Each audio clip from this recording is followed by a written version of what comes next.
ሰላም ቤተሰብ እንዴት ናችሁ? ዛሬም እንደተለመደው ከች ብያለሁ። እንደተለመደው ሼር፣ ኮሜንት፣ ሪፖስት አድርጉልኝ ለሌሎች እንዲደርስ አመሰግናለሁ። እንግዲህ ሞንኪ ቦክስ ወይም የዝንጀሮ ፈንጣጣ የተገኘው ለመጀመሪያ ጊዜ በዴንማርክ ለምርምር በተቀመጡ ዝንጀሮዎች ላይ በ1958 ነው ለመጀመሪያ ጊዜ የተገኘው። ከዛ በ1970 ለመጀመሪያ ጊዜ በሰው ላይ ተገኝቷል። ኮንጎ በዲሞክራቲክ ኮንጎ ተገኝቷል። ከዛ በኋላ ሙሉ በሙሉ በክትባት ጠፍቷል ከተባለ በኋላ በ1980 እንደገና መታየት ጀመረ።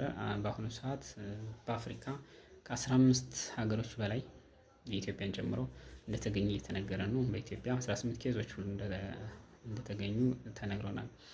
እንግዲህ መተላለፊያ መንገዶች ምን ምን ናቸው የሚለውን ስናይ በትንፋሽ ይተላለፋል።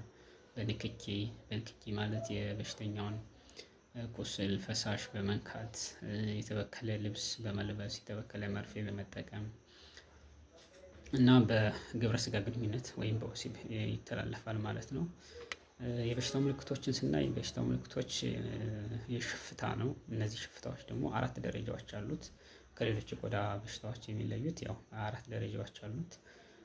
ሌላው ምልክቱን ስናይ ሙቀት ይኖራል፣ ራስ ምታት ይኖራል፣ ወገብ ህመም ይኖራል፣ ብርድ ማለት ነገር ይኖራል።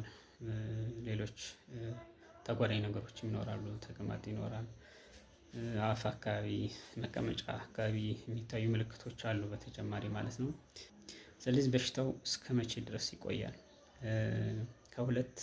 ከ3 ቀን እስከ 17 ቀን ሊቆይ ይችላል ማለት ነው።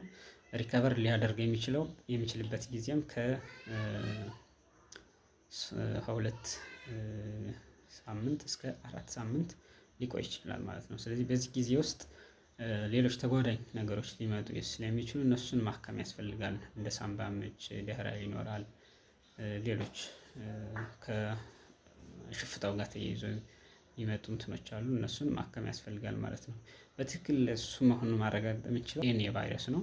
ስለዚህ ቸክ ማድረግ እና ማወቅ የምንችለው በፒሲአር ወይም ፖሊመራይዝ ቼይን ሪአክሽን ምርመራ ተደርጎ ነው ማለት ነው። ስለዚህ ይህን ይመስላል። አመሰግናለሁ።